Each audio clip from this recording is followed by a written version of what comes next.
The ISV Void Walker emerged from dimensional skip space at the edge of the combat zone, its reality-bending hull shimmering as it adjusted to local physics that were becoming increasingly unreliable. Captain Marcus Nova, handpicked to command the Shadow Fleet's flagship, stared at his sensor displays with a mixture of awe and horror. "Status report," he commanded, his voice steady despite the cosmic scope of the battle unfolding before them. "Local space-time is severely distorted," reported his science officer, Lieutenant Yuki Tanaka. "Physical constants are fluctuating within a 15% margin. Gravity is flowing in directions that don't exist. Our navigation systems are—" She paused, struggling to find words. Confused. Through the viewscreen, the enemy fleet was visible as an array of impossible shapes moving in patterns that hurt to watch. The Imperial Defense Installation's barrage was striking their targets, but each explosion seemed to feed something vast and hungry rather than cause damage. "Enemy casualties?" Nova asked. "Unknown, sir. Our sensors can't determine if we're destroying them or if they're absorbing the energy and transforming it into something else." "Weapon status?" "All exotic systems online. Reality manipulation cannons are charged and ready. Temporal destabilization fields are initialized. The consciousness transfer arrays are—" Tanaka frowned at her readings, reporting that the enemy ships may not have consciousness in any recognizable form. Nova studied the tactical situation.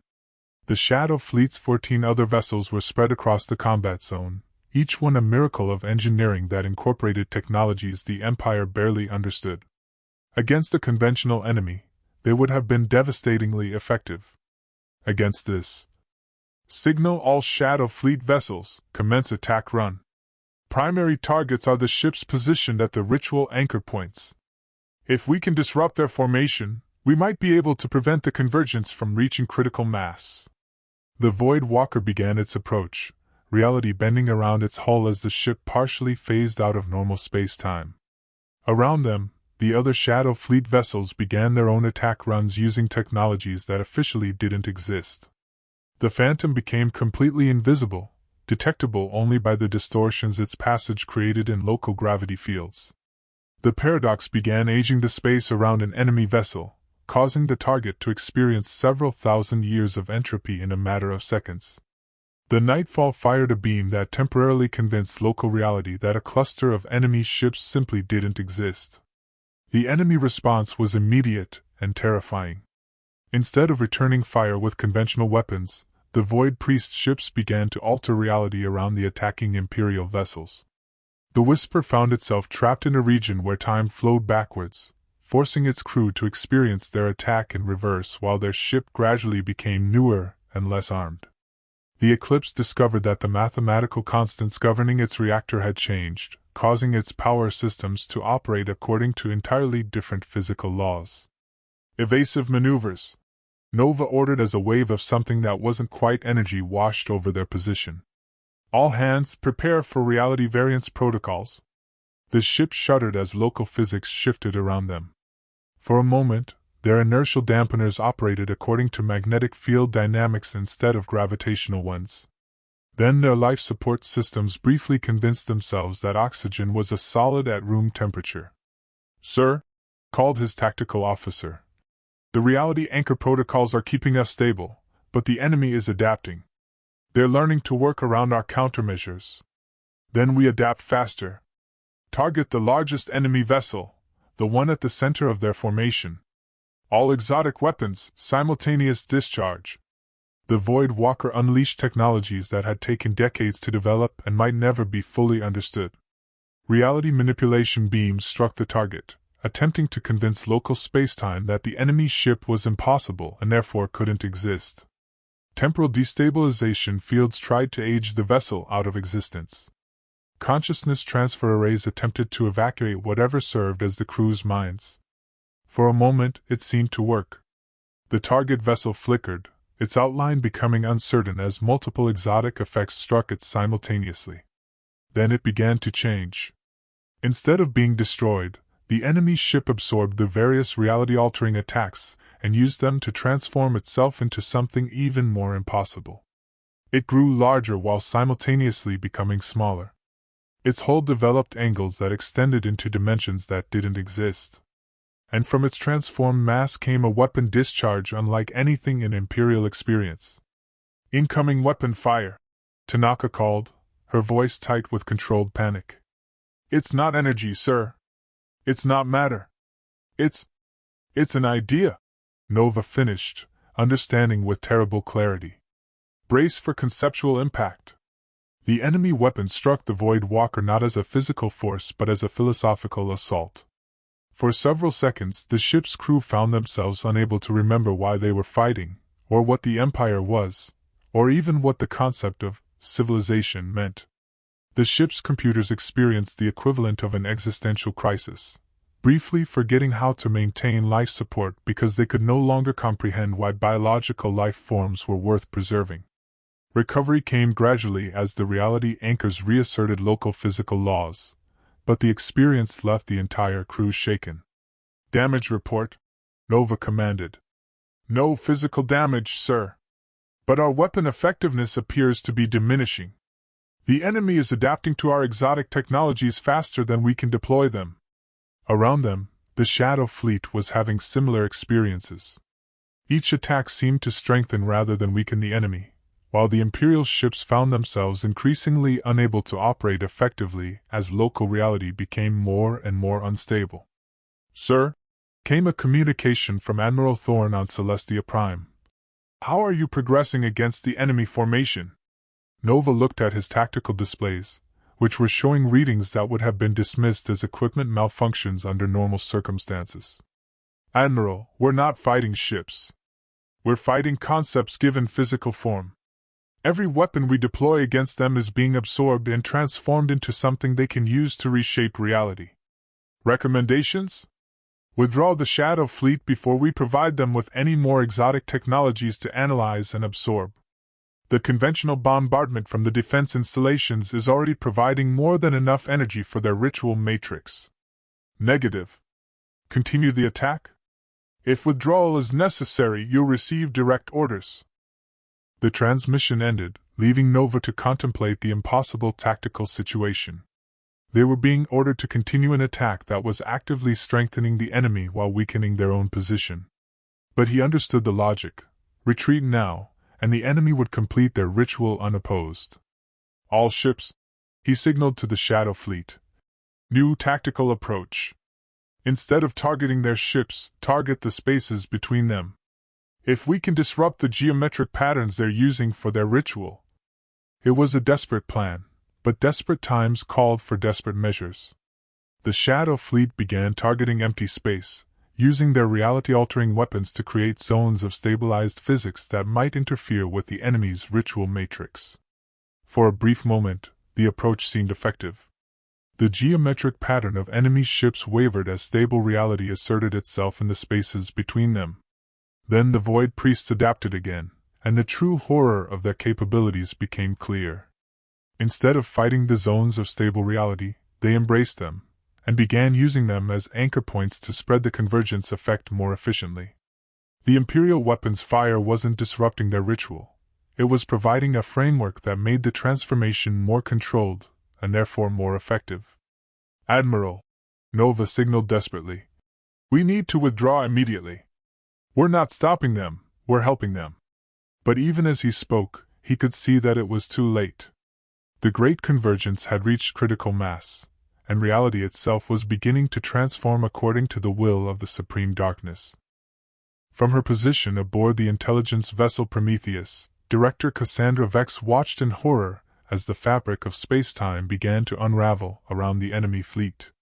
The advanced sensors that had served the Empire faithfully for centuries were now reporting readings that defied not just current understanding but the possibility of understanding itself. "Director," called her chief analyst, his voice strained. "The reality distortion field is expanding exponentially. Current rate of spread puts the wavefront at Celestia Prime in approximately 4 hours." Vex studied the tactical displays, watching as the zone of transformed reality spread like a cosmic infection. Within that area, the fundamental constants that governed physics were no longer constant.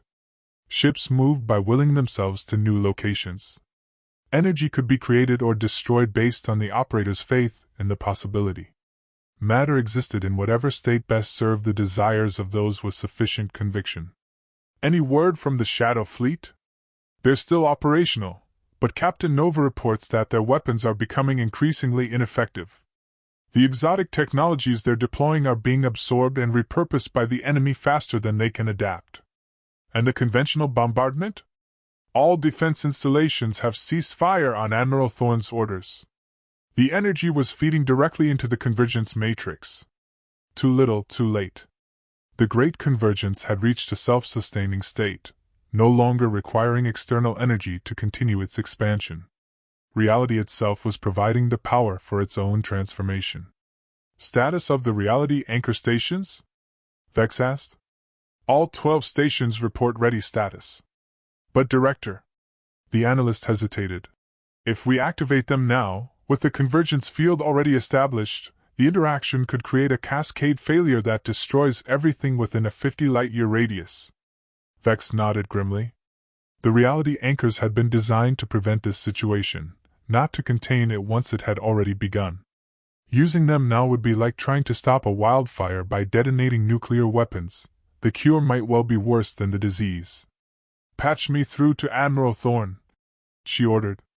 The quantum channel established connection to the command center on Celestia Prime, where the Admiral was coordinating desperate defensive preparations across the Empire's core worlds.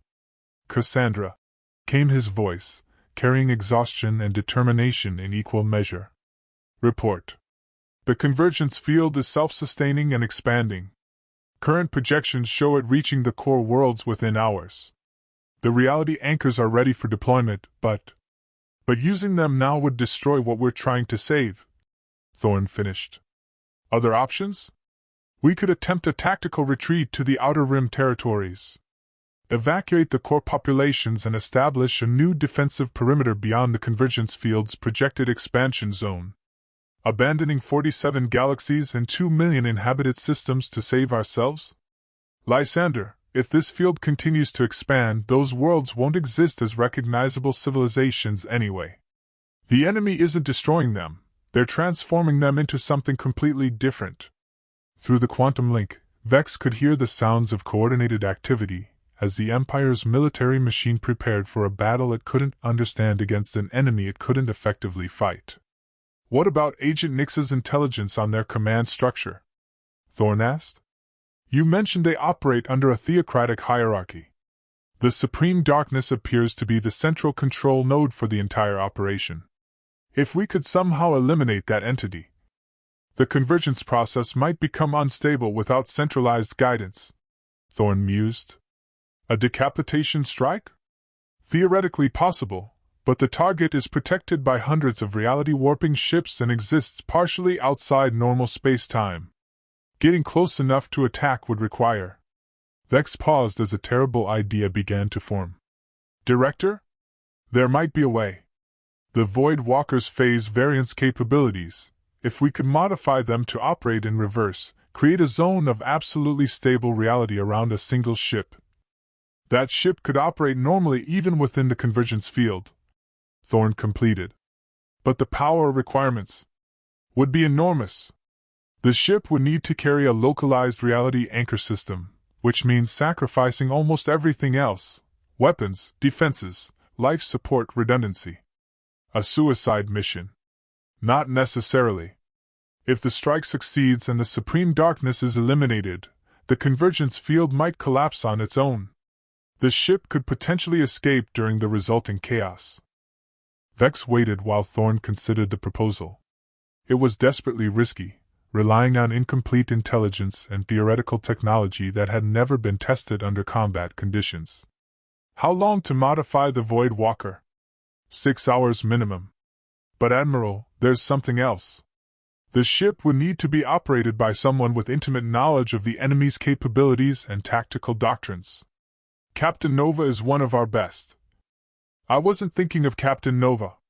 Realization dawned slowly. You want to pilot the mission personally. I have more intelligence on the enemy than anyone else in the Empire. I know their capabilities, their limitations, and their psychological profiles. If anyone can get close enough to the supreme darkness to deliver a killing blow, it's me. Absolutely not. You're too valuable to risk on a mission with minimal probability of success. Lysander, Vex said gently, if this mission fails, my value becomes irrelevant. The entire Empire becomes irrelevant. This is our last chance to stop the transformation before it becomes irreversible. Another pause. Then, what do you need? The Void Walker transferred to my command. A full technical team to install the localized reality anchor system. And, she hesitated, access to the classified files on Project Mindbridge.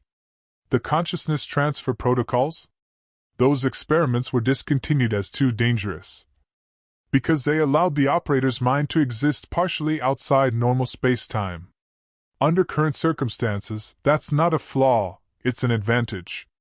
If I can't physically reach the supreme darkness, perhaps I can reach it psychically. Thorn was silent for a long moment. Project Mindbridge had been one of the Empire's most classified research programs, attempting to create weapons that could attack consciousness directly. The early experiments had driven several test subjects insane and had been shelved indefinitely. The risks are acceptable given the alternative. Admiral, we're out of conventional options. The enemy operates according to principles we don't understand, using technologies that shouldn't be possible. Fighting them conventionally is like trying to defeat a mathematician with sword and shield. And if the Mindbridge protocols drive you insane before you can complete the mission? Then the Empire falls anyway, but at least we'll have tried everything. The quantum channel carried the weight of impending decision. Vex could hear Admiral Thorn's breathing, steady and controlled despite the cosmic scope of the crisis they faced. Very well, he said finally. You have authorization for the modified Void Walker and access to the Mindbridge files. But Cassandra. His voice carried unusual warmth. Come back. The Empire will need leaders like you to rebuild after this is over. I'll do my best, Lysander. But if I don't return, remember that this was our choice. We chose to fight for a universe governed by comprehensible laws rather than surrender to one ruled by arbitrary will. The transmission ended, leaving Vex alone with her thoughts and the terrible knowledge of what she was about to attempt. Outside the observation ports, reality continued to transform according to the will of beings that existed beyond human understanding. But humanity had always excelled at attempting the impossible when survival demanded it. Perhaps that stubborn refusal to accept limitations would be enough to save them one more time. The modified Void Walker drifted at the edge of the reality distortion field like a silver needle poised to pierce the heart of madness. Director Cassandra Vex stood in the ship's command center, surrounded by equipment that pushed the boundaries of Imperial technology beyond their breaking point. The localized reality anchor system hummed with barely contained power, its crystalline core drawing energy from the ship's overcharged reactors. Around her, displays showed readings that would have been impossible under normal circumstances, stable physical constants within a bubble of certainty surrounded by chaos that defied description. Final systems check, she commanded. Reality anchor operating at 97% efficiency, reported Chief Engineer Torres. Localized field strength is holding steady. The bubble should maintain normal physics for approximately 43 minutes once we enter the distortion zone. Mindbridge protocols? Dr. Sarachin, the Empire's leading expert on consciousness transfer technology, looked up from her neural interface controls with obvious concern. The system is functional, but Director, I must emphasize the risks. The Mindbridge was never intended for use against non-human consciousness, let alone entities that exist partially outside normal space-time. Vex nodded, checking the neural crown that would allow her consciousness to operate independently of her physical form. The device was a masterpiece of technology that the Empire's ethics boards had banned for good reason. It could kill through madness as easily as it could expand human capability. Worst-case scenarios? Complete psychological fragmentation. Consciousness dispersal across multiple dimensional planes. Irreversible merger with the target entity. Or, Chen hesitated, transformation into something that's no longer recognizably human. And if I don't use it? The supreme darkness remains protected by whatever passes for its normal defenses. A purely physical attack would have minimal probability of success. Through the view screen, the reality distortion field was visible as a region where space itself seemed to writhe and twist. Colors that had no names in human language played across its surface, while geometric patterns that hurt to perceive directly marked the boundaries between transformed and normal space. Admiral Thorne sends his regards, came a transmission from Celestia Prime. The evacuation fleets are in position, but the convergence field is expanding faster than projected. You have perhaps 20 minutes before it engulfs the outer defense perimeters. 20 minutes to save a civilization that had taken 3 millennia to build. Beginning approach, Bex announced. All hands prepare for reality variance. The Void Walker entered the distortion field like a needle penetrating living tissue. Immediately, the ship's sensors began reporting impossible readings as the reality anchor system fought to maintain a bubble of normal physics within the transformed zone. Outside the bubble, stars moved in response to unspoken wishes.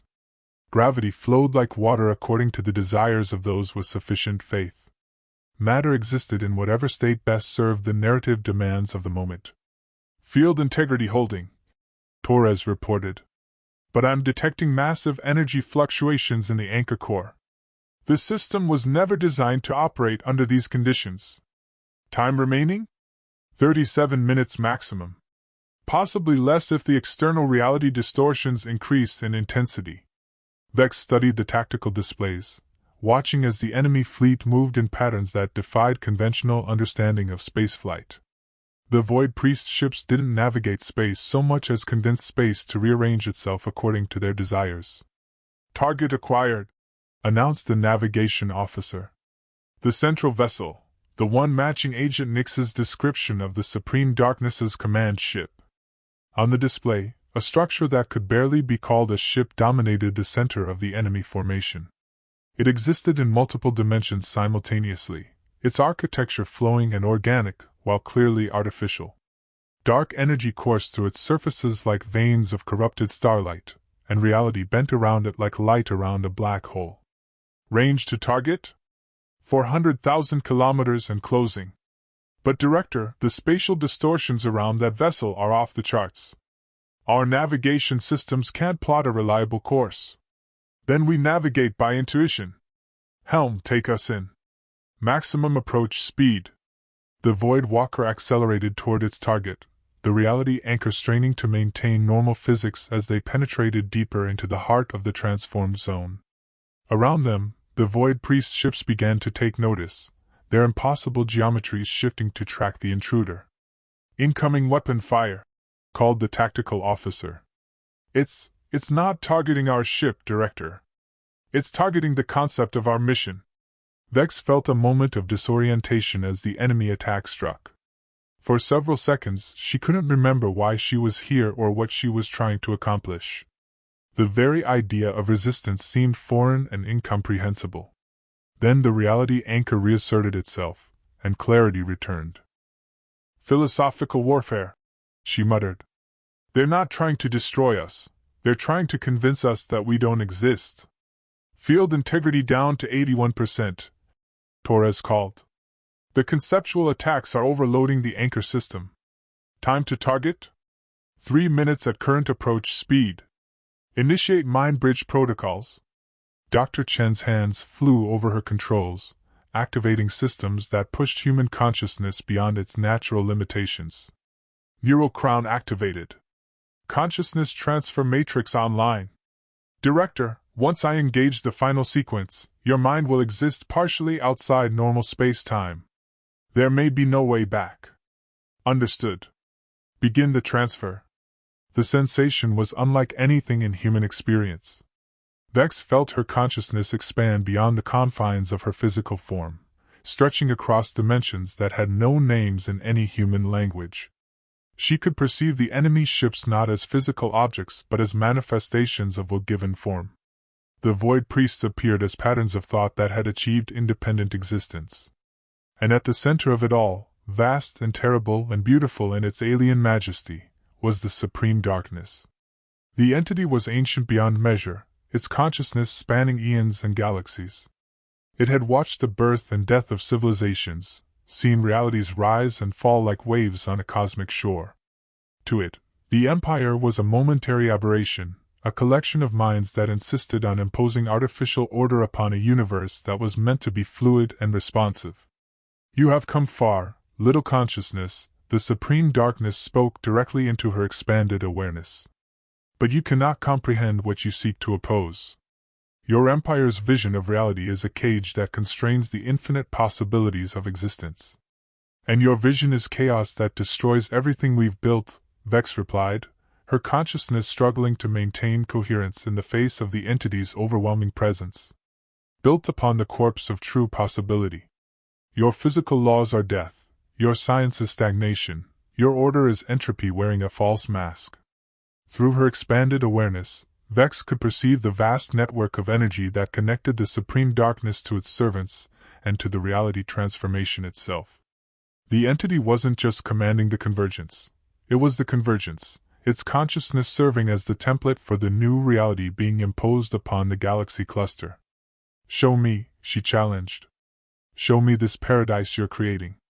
Images flooded her mind, worlds where thought became reality instantly, where the dead could be restored by sufficient belief, where the laws of physics bent to serve the desires of the faithful. It was a universe where limitation was a choice rather than an inevitability, where consciousness reigned supreme over mere matter. It was also a universe where nothing was permanent, where today's truth could become tomorrow's fiction, where the fundamental concepts that allowed civilization to exist were subject to the whims of whoever held the most power or faith. "You see the truth now," the supreme darkness observed. "Your empire's rigid order versus infinite possibility. Which serves consciousness better? Order that can be understood and built upon," Vex replied, "versus chaos that changes according to arbitrary will. You're not offering liberation, you're offering slavery to the strongest belief system. And yet you came here to impose your will upon mine. How are we different?" The question struck at the heart of her mission. Was she truly fighting for freedom, or was she simply trying to impose her own vision of reality upon the universe? But then she thought of the billions of beings across the Empire who had built lives based on predictable physical laws, who had created art and science and love within a framework of consistent reality. The supreme darkness offered transformation, but it was transformation that required the destruction of everything that made civilization possible. "We're different because we built something that could survive our absence," she answered. "Your new reality exists only as long as you will it to exist. Remove you, and it collapses into chaos. Then remove me, if you can." The challenge was both invitation and trap. The supreme darkness was offering her the chance to strike, but doing so would require her to merge her consciousness with its own, a process that would likely destroy her human identity entirely. But perhaps that was an acceptable price. Vex gathered her consciousness like a spear of focused intention and drove it into the heart of the entity that was transforming reality itself. The contact was agony beyond description as alien thoughts crashed against human concepts, but she maintained her focus on a single goal: disruption of the control network that governed the convergence. For an eternal instant, she existed as both human and cosmic entity, understanding the full scope of what the supreme darkness was attempting while simultaneously fighting to prevent it. She could feel the transformation network wavering as her interference introduced uncertainty into its previously perfect order. "Impossible," the supreme darkness raged. "Your small consciousness cannot contain the infinite." "But it can disrupt it," Vex replied, pouring everything she was into the attack.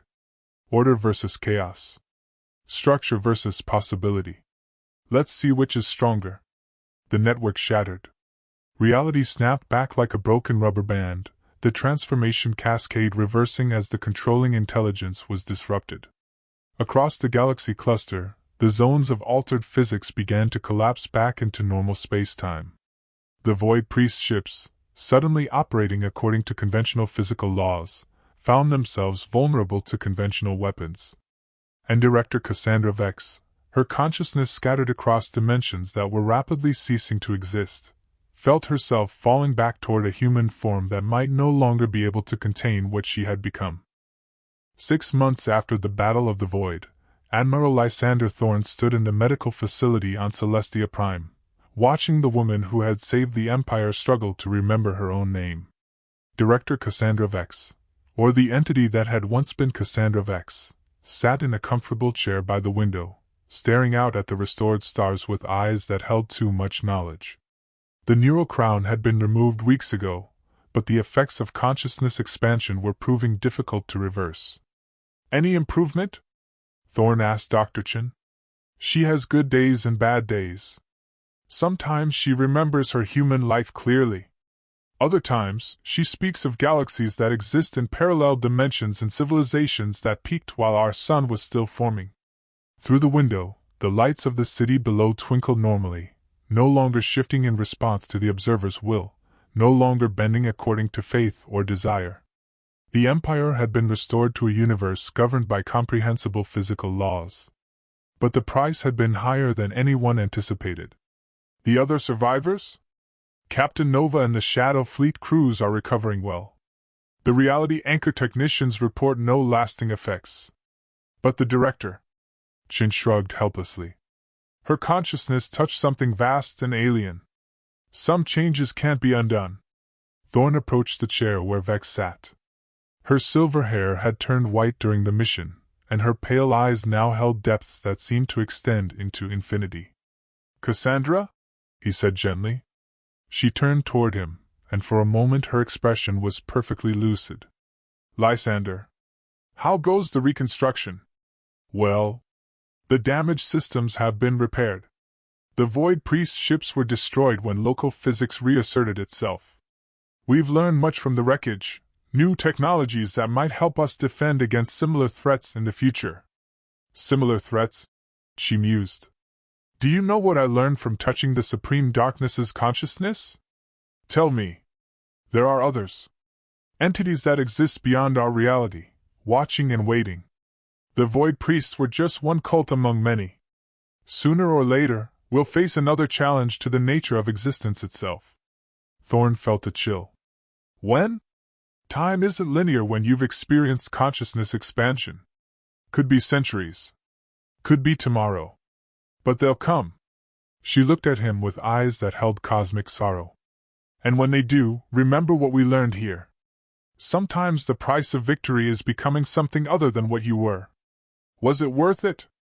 Vex was silent for a long moment, staring out at the stars that continued to shine according to predictable physical laws.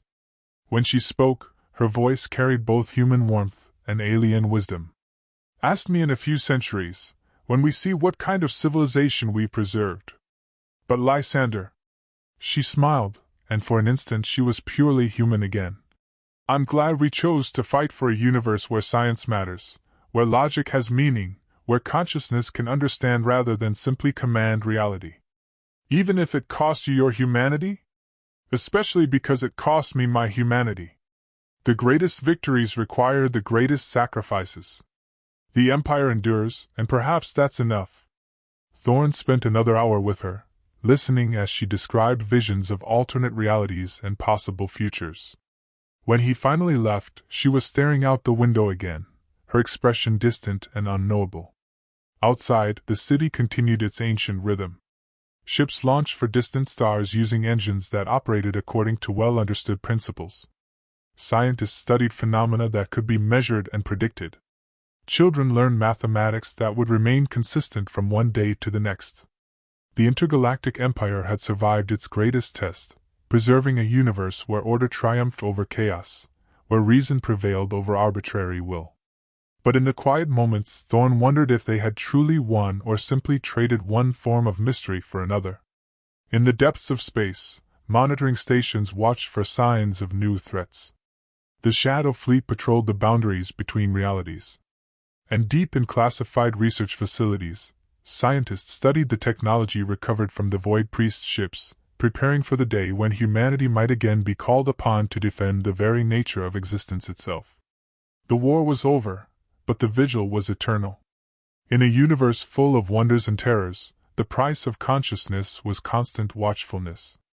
And perhaps, Thorn reflected as he looked up at the stars, that was exactly as it should be. After all, someone had to stand guard over reality itself.